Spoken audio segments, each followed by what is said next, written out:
If they're a manufacturing business and they don't have access to all the water they need, they can't run their business. If they're in the insurance sector and the costs are going up by tens of billions of dollars, that's not good for the insurance business. It's also not good for them to have to keep shrinking their market as they pull out of parts of the country. So businesses know disruptions are creating costs and they're having to act and act based on their own financial interests, which is fine. That is a perfectly good reason to act. I mean, even the World Economic Forum, 92% of businesses predict the cost of inaction to their businesses will be higher than the cost of transition. It'll compound risk and hinder growth.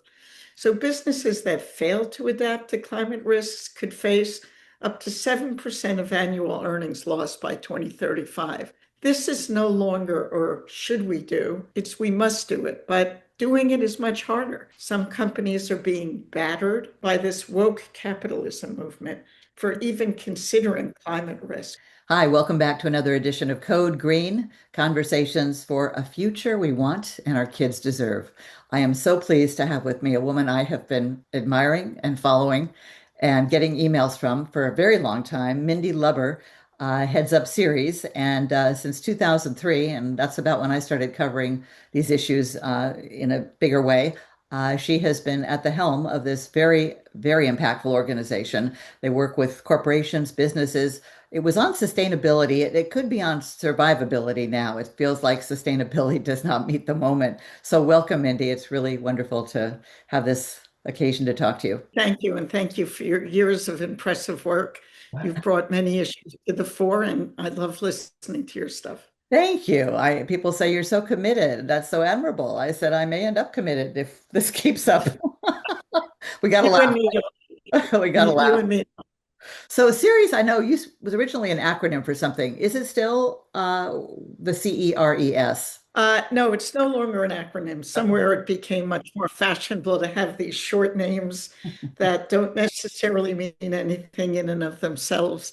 We could go through the list, but Ceres, some know it because it's the goddess of agriculture. We started out as the Coalition for Environmentally Responsible Economies, but now we are just Ceres, a sustainability organization that works to integrate sustainability into capital markets. We work with the world's largest companies and investors to make sure that sustainability, climate change as an example, is seen for what it is, an economic imperative, a world imperative, as well as, of course, an imperative for all of us who think about the future generations, our kids, grandkids. It encompasses really what kind of future we have and what kind of economy we have today, tomorrow, and in the future. Yes, you have at Ceres focused on business, economy, bottom line, and that's why you were so. I mean, now there are many groups out there doing that, but you were really one of the first. BSR, which I say is Yep. Betsy Sue Rosenberg are my initials, but I didn't do it. I didn't start it. I didn't run it. And Ceres, you were the first two that I can recall that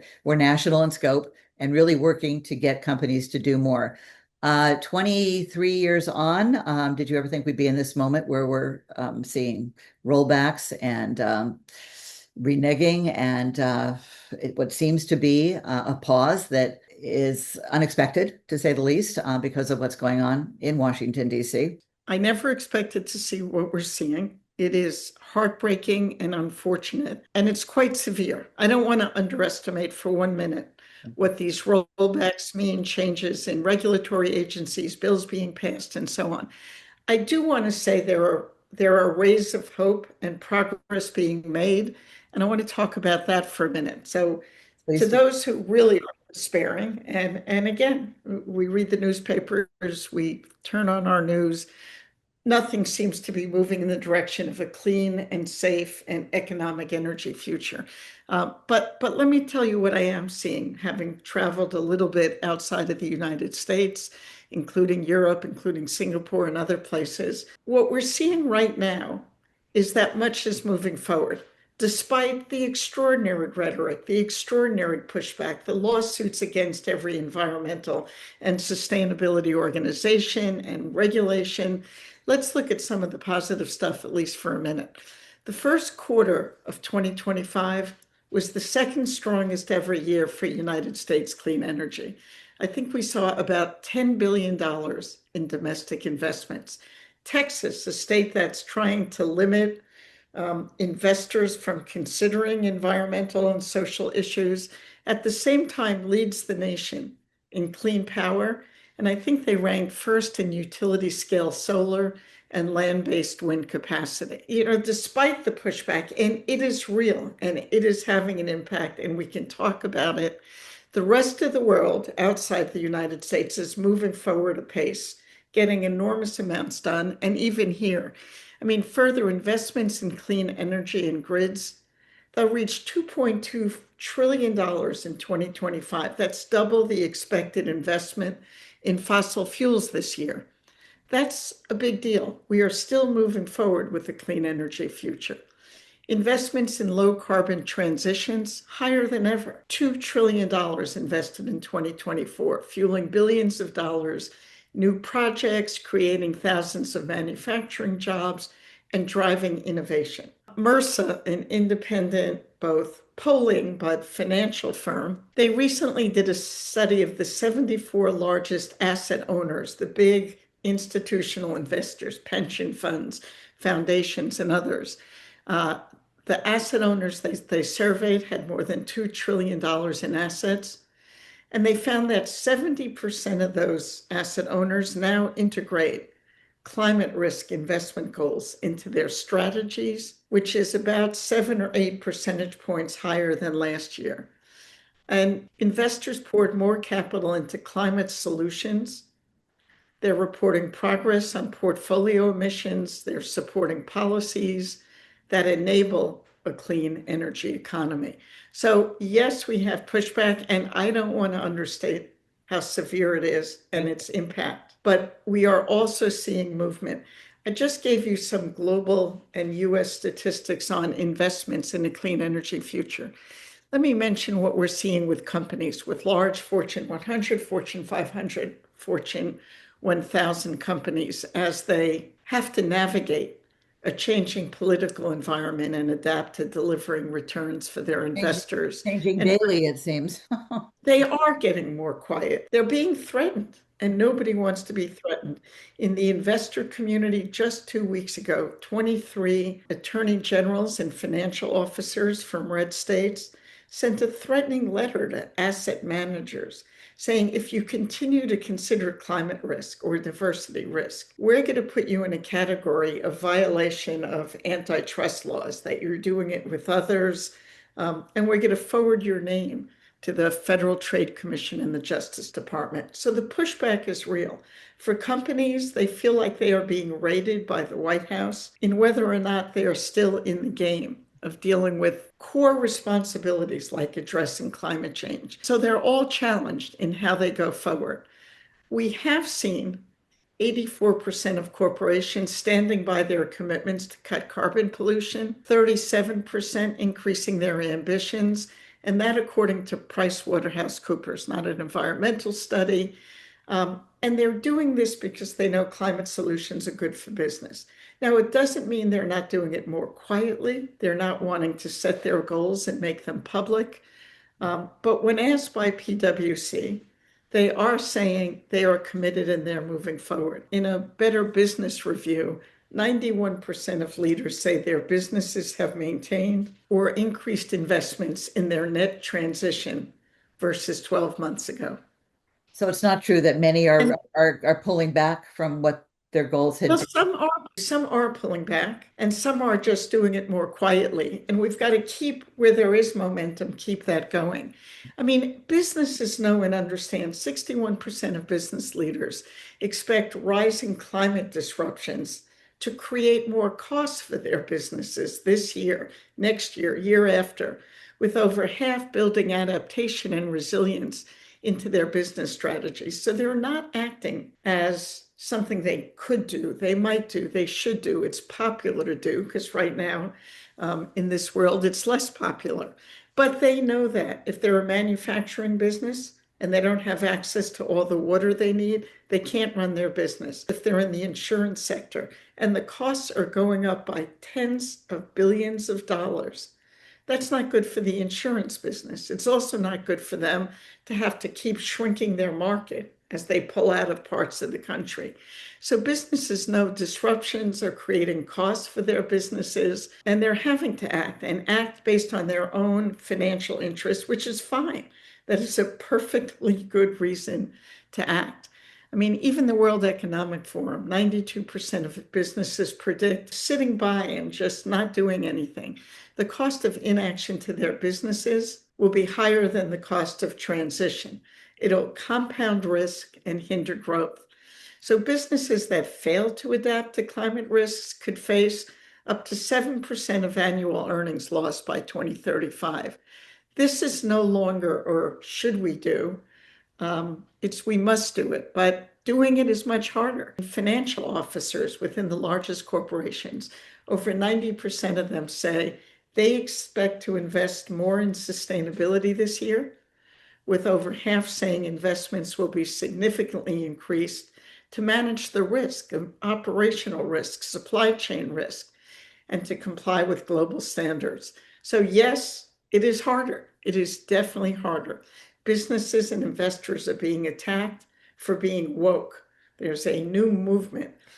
Woke capitalism is a bad thing, according to this new administration and many of the red state leaders who are saying that companies and investors ought not to be able to consider climate risk or diversity risk as they evaluate companies. And of course, investors and companies say they need to evaluate everything that is about their economic future. For investors, if they fail to evaluate climate risk, they're going to miss major material risks, and they're going to see turns in the wrong direction in their economic returns to their portfolios.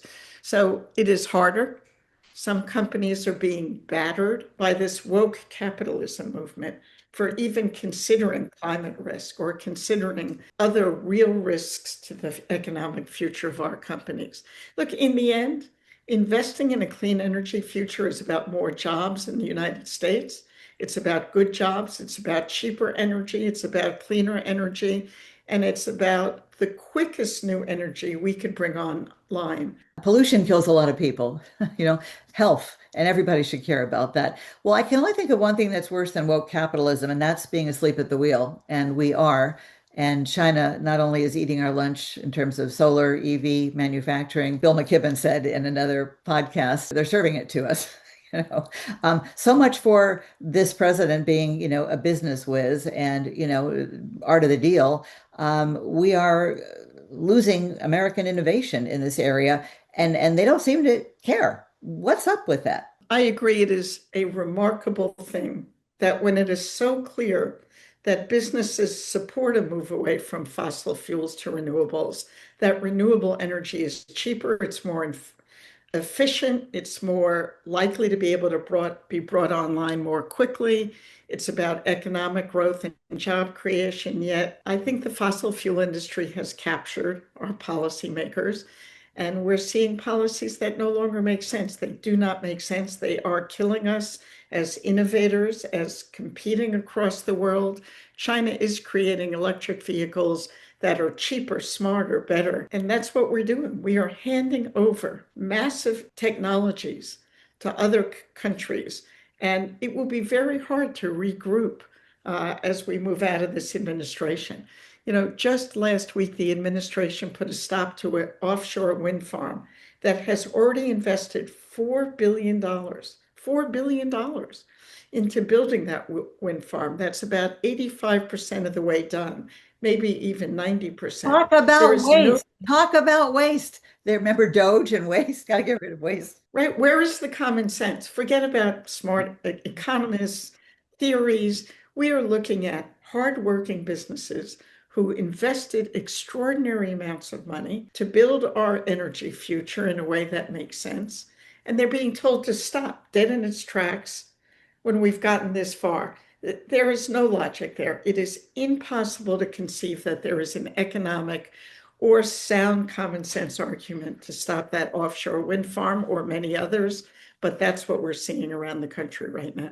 Is it really as simple as those who are doing this, most of whom we're aware of the names, we don't have to repeat them, the Republican Party, unfortunately, not one of whom, not one representative in that party voted for the Climate Act. So when people say, why are you so hard on Republicans? I said, that was a no-brainer, that Climate Act. It was overdue. It was so much, it was so needed. It was hard fought. And to, have big chunks of that being taken back, none of it makes sense. It's pathological, right? I mean, it's insanity.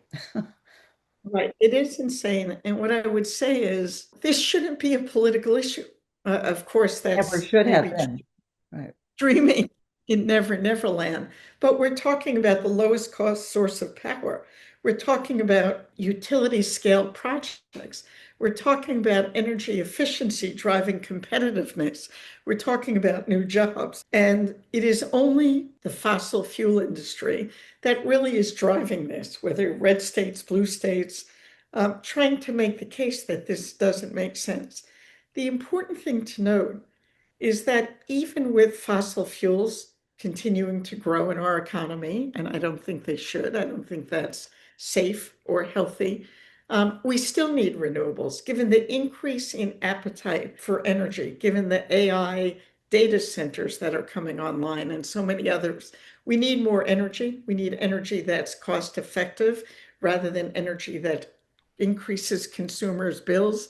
We need energy that could come online over the next 2 years, not 6 years or 8 years, as some of the more traditional energy sources take. There is no rational reason from an economic perspective, an environmental perspective, a human health perspective, a consumer cost perspective, a jobs perspective, not to be building out our renewables future, both here in the United States and around the world. And I will say, as I travel around the world, it is happening, moving forward with extraordinary pace in places like Asia, in Europe, and the United States is just being left behind. That is something we could ill afford as we're trying to build out our economy. We're talking about things that don't make sense and ridiculous waste, almost beyond words. One of those examples are trying to barely take back the electric mail trucks. The postal office, finally did what was obviously needed. I mean, they stop and go constantly from house to house. They're small. They perfectly suited for being an electric vehicle and not spewing gas while the vehicle sits there and they run in to put the mail in the mailbox. And to say we're going to stop that for no good reason, of course, we want to go back to, fossil fuel burning vehicles so we can pollute more, endanger people's health. That's why pathological is the only word that keeps coming up for me. And what can people do about things like that? It's just it's enough to make someone want to have a primal scream, but in front of people who can hear it. Well, we need to keep making the case that slowing the deployment of clean energy, clean vehicles, clean energy, and the example you gave of we've invested extraordinary amounts of money in clean trucks. Now they want to pull that back. I mean, it's like investing $4 billion in a wind energy farm offshore that's largely done and saying, well, let's just stop it and mothball it. I mean, you couldn't find logic for that. When you think about slowing the deployment of clean energy in transportation, it cuts directly against many of this administration's own economic and energy goals. Instead of reducing energy prices, it is projected to increase them by making the quickest to build and the most affordable new power sources more expensive and scarce at a time of rising electricity demand and need for better pricing for consumers. And food Instead of, prices. People don't realize that crops are dying because of fires and floods and derechos, and that is part of it. that's right. Instead of restoring America's manufacturing base and supply chains, it's going to undermine private investment into new clean technology factories planned across the country and their supply chains. It has meant so far renewable energy jobs in important states that need those jobs. But it's not positioning us well. Instead of positioning the US to better compete in global industries, it effectively cedes the 21st century technologies like batteries, electric vehicles, and energy infrastructure to China. I mean, it's going backwards at a time when we need to be going pedaling faster. I mean, it'd be one thing if this was happening the way scientists originally thought this would unfold, this climate crisis slowly, 2050, 2100, we're going to start to see what we're seeing already with extreme weather events and pandemics. And there is an environmental factor I like to remind people. We are seeing whole communities burned down and being wiped out by hurricanes, weather on steroids. So in the face of that and the Texas flooding, my God, children asleep in the middle of the night and people, I just moved from Texas. They don't talk about climate change there for the most part, certainly not the politicians. If they did, they might have known that, yes, this area is subject to flash floods, but this can be a bigger flash flood because of the era we're in. And they might have not put young children right on the bank of the river. I mean, so it's costing lives. And then Trump shows up, has the nerve to show up there, you know, uh, and pray with people. As I said at the outset, there is much good happening and very much going on outside the United States. But this extraordinarily well-funded effort to stop progress on climate is hurting us in all quarters. I mean, the fires, the floods are adding up to about $100 billion over the last year globally. That money should be about going into positive things, not losing some of our precious resources, let alone family members and human beings. So much for it being too expensive to address, environmental issues and climate change when we're having billion-dollar events, not every 100 years, not once a year, but many That's times right. during the year. I mean, again, it doesn't make sense for smart business people, even if you're not a tree hugger, right? Where do we go from here, Mindy, when it feels a lot of people feel defeated, people who have been fighting this fight a long time? And uh, I think the only hope to get through this, if you know what we know, and we're trying to let everybody know what we know, because apparently half the country is not aware of the seriousness of the climate, oceans, pollution, extinction, etc. crises, or they would not have voted again for a science denier. But the saddest thing to me is when I see people who are in this fight, usually unpaid, low paid, saying, I can't continue to devote my life to this when in one fell swoop they've undone so much hard fought progress that wasn't enough for those of us who knew we needed to do more faster. What would you say to them? And I understand their despair. I mean, I've been in this work for 40 plus years. I was a regulator at the EPA, so watching every EPA regulation be rolled back. The attempt to roll back the endangerment finding, which is just a couple of words that mean the authority that the EPA has to regulate climate pollution. That's Because insanity. it's Uh, dangerous. It's dangerous. it's the EPA's job is to regulate emissions and pollutants that impact our lives, not only straight air, water. It is about climate pollution and greenhouse gas emissions, and the fact that they want to simply throw those rules out the door. We could not have come up with that in a science fiction movie if we were working on it, and there have been some.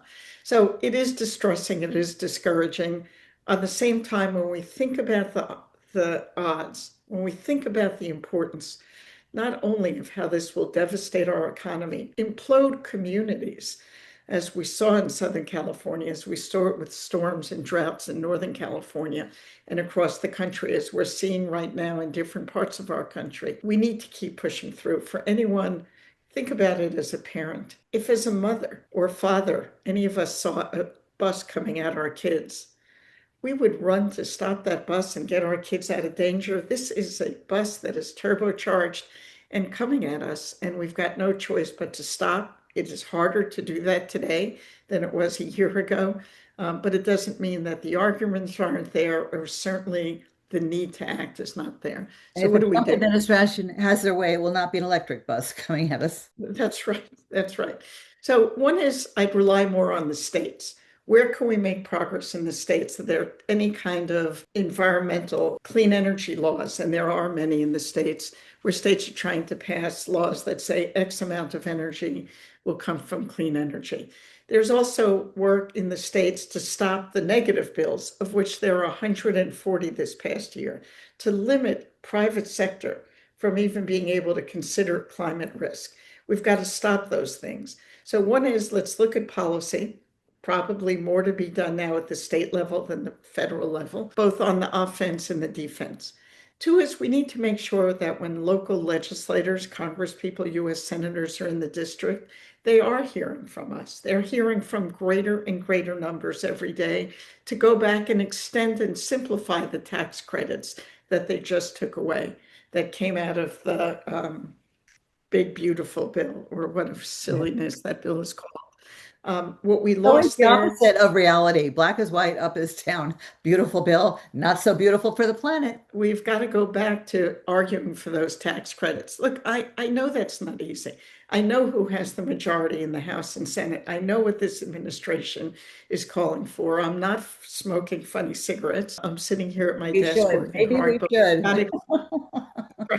we've got to keep pushing, and we've got to do some smart work around permitting changes. We've got to make it possible to make sure that we can move renewable energy projects more quickly. We've got to put transportation on the cutting edge by renewing transportation infrastructure funding in 2026, which will be out there on the line. We've got to fully fund modernizing US infrastructure and our transportation systems. There are things we could do. They will not be easy, but we've got to do them. And when companies are attacked for being woke, some companies were attacked because they were woke because they mentioned gay rights issues or they mentioned diversity. The attacks were fast and furious.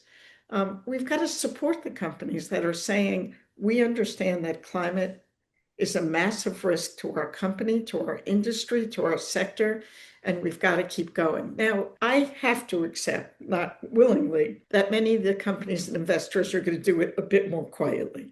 They don't want to wave the flag. They don't want to set goals that are public. The goal has to be impact. And if the companies will keep moving forward, even without big public campaigns, that's okay, as long as we can make sure we're getting impact. I mean, here's a depressing statistic, and I gave you a lot of optimistic ones. The first Trump administration came in and they pulled out of the Paris Agreement. Within 3 days, we had 105 corporate CEOs and investors willing to put their name on a message that said, we are still in, and put that message in the Wall Street Journal and the Washington Post. We are still in, even if the government isn't, in moving forward on climate. That couldn't happen this time the new administration came in. The threats were too real. The company's not willing to put their name on things. So we've got to be smart. We've got to operate in a new environment and climate. With all the good statistics, I am not suggesting our job hasn't gotten 20 times harder, 50 times harder. But we got to keep pushing. And What if we about can't get them to things, we've got to make sure we're working with them to get results and have an impact. I've heard, and I'm sure you have too, all these renewable energy projects, that were in the pipeline have either stopped or don't know what to do, waiting to see what happens next. These things don't happen overnight. Building this green grid infrastructure, I mean, that again is as sad and stupid as, let's bring back polluting mail trucks, right? I mean, to think about how long it's taken to get real progress, and to think that these projects are having to stop when we are in a crisis, planetary crisis. It's saddening and maddening, equal parts. Yes, it is both. And it is having an impact. I can't say to you they're not having an impact. They are, Yeah. and it's real. They are very impressive at doing The wrong thing, highly negative the wrong thing impact. on every turn, the wrong thing for That's our right. kids and But we our got to keep grandkids. right. And even for our economy, which we are fighting to keep Right. strong. How do we say to a wind power company owner, just throw out $4 billion or get rid of investments in trucks? Or think about, the motor companies, the auto companies who 2 years ago were told that by 2035, all of their consumer vehicles should be non-combustion vehicles, electric vehicles. Now they're being told to go the other way. Companies have invested not millions, but billions of dollars to get ready to do that. This doesn't make sense. And my hope is, and perhaps pie in the sky, that given the increased climatic changes that are impacting all of our lives, and we're seeing them in more real ways. They're not just happening in some other part of the world. That people will realize how much this problem is now, how much we need to act. We'll also see the economic implications if we don't act. What's going to happen to insurance companies? What's going to happen to auto companies? Are utility companies going to be in fits and starts? We have got to make it clear that fossil fuels are not the only way forward. Even fossil fuel giants agree that wild swings from the administration, from one administration to another, are simply not good for the economy. This doesn't make sense. And we've got to keep making those arguments. We've got to keep fighting for certainty through policy and legislation at a state level, and keep working on the defense to stop more negative policies from being put into place. I have a fantasy about these mail truck drivers not showing up for work because they're breathing the pollution that gasoline causes, right? Like we need people to say this is. There was a woman, Susan Powter, who used to have an expression which I keep hearing myself say, stop the insanity. She was talking about weight loss or something, but we really need to let the populace know that we need to get out there, and when they go low, we need to get louder because this is impacting everybody. As I say, only those who eat, breathe, or drink, but pretty much everybody, and that we have to fight back because it is insanity. I may be repeating myself, but I can't think of another word. And I remember, when Scott Pruitt was head of the EPA, we thought that was as bad as it could get. Lee Zeldin, is he worse or as bad? And this is how many years later? How many extreme weather events? How many people who have died events later? It is indeed worse than the last time around. Because they were ready. They were ready to roll back things, The attacks on sustainable investing, which has driven private sector engagement and involvement on climate and other things, and the attacks on straight environmental rules, laws, issues is something we can never have imagined. We understand that they're willing to spend $1 billion to fight woke capitalism, to keep corporations and private sector out of the climate policy debate. That's a big number, and it will take people, real people, those of us who don't want higher utility bills, which frankly I'm tired of as well, who want safe energy in our communities, who want new jobs in our communities. It will take all of us standing up and speaking out. This is the 20th anniversary of Hurricane Katrina. I remember when that happened. I said, this is climate change, arrived on our shores for the first time. That was a turning point. It should have been in terms of the destruction and a lot of environmental injustice. Any thoughts on that on this anniversary? At this moment, it sure seems like we did not learn all the lessons that Katrina should have. Well, Katrina and so many other storms, Yeah. whether it's drought, whether it's rain, whether it's fire, whether it's dust storms we're seeing now, those are becoming much more common and commonplace, and more lives are being impacted. And so often, those are communities of lower income, communities of color. We need to be mindful that this is a harm that's happening to our society, and more deeply so to certain parts of our society. And I think as we fight back, we need to be quite conscious of who's being hurt the most and where we have to fight back. Katrina was a perfect example. Nobody was willing to think about 20 years ago that climate change had an impact on storms. Now it's common knowledge. Science could not be more clear. Oh, yes I and know no. there are parts. And they voted for Trump again. So there's some disconnection. There's some dissonance. That's right. We have our jobs cut out for us. We have our work to do. We have communication, education. We've got to be sharing the facts, sharing them in a way that speaks to people. We've all gotten a little highfalutin. We talk about greenhouse gas emissions. We talk about economic value. We need to be talking with people about what they're experiencing in their homes, and the costs and the need for more jobs in their community. And we've got a lot of work to do. You've touched on it, but if you had the ears of all Americans and the eyes right now, what would you advise them to do? How do they make their feelings known? How do they get out there? Because every day counts at this point. They've been in office, 8 months? And it's unthinkable what they could do in 3 more years. Well, for all of us, we almost should start with our homes, where we shop, what we buy. Let's support the companies that are creating good products and be much more mindful of the companies that are creating bad products. Let's put our money where our mouth is. Let's shop in places where they're supportive of acting on climate. And there's lots of research. You could get it online in 10 different places. There's plenty of information out there. What kind of cars we're demanding? We have got to say it's time for the electric car revolution. What kind of utilities we buy, new refrigerator, new stove. We can do stuff even with our own pocketbook. In places where we work, we need to encourage those places to change their practices and their policies. On the policy front, really, people need to stand up and support the right policies, but speak out. Go to town meetings, go where legislators are doing town meetings, make sure your voice is heard. Organize neighbors. I mean, in the end, democracy may seem like it's being taken away from us, but we have no choice, every single one of us, to preserve the most precious values of our lives, and democracy is certainly part of that. Organize your neighbors, stand up, push back. If companies are being attacked because they're acting on climate, let's stand up and make sure they know we're going to support them if they do act on climate. Now is the time.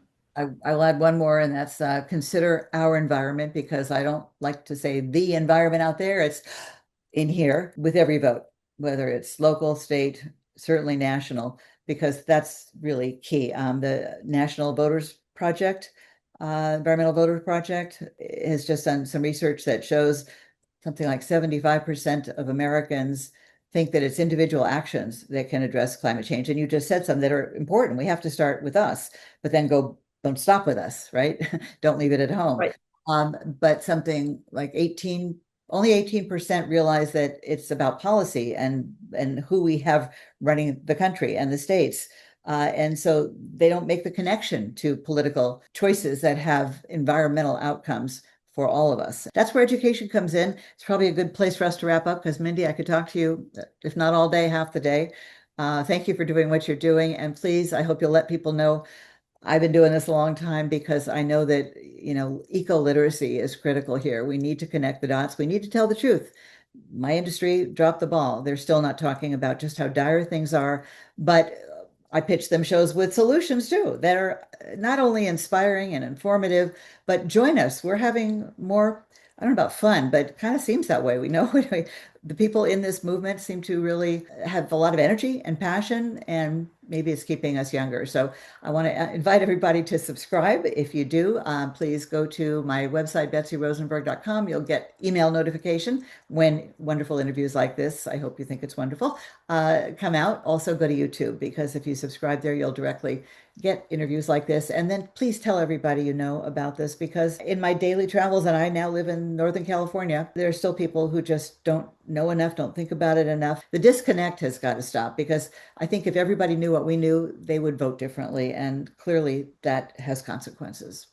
So thank you, Mindy Lubber. Thank you. We are on the right side of history. This matters to our lives, our kids, our economy, and we got to keep pushing. Thank you. You have a wonderful show. Take care. Thank you.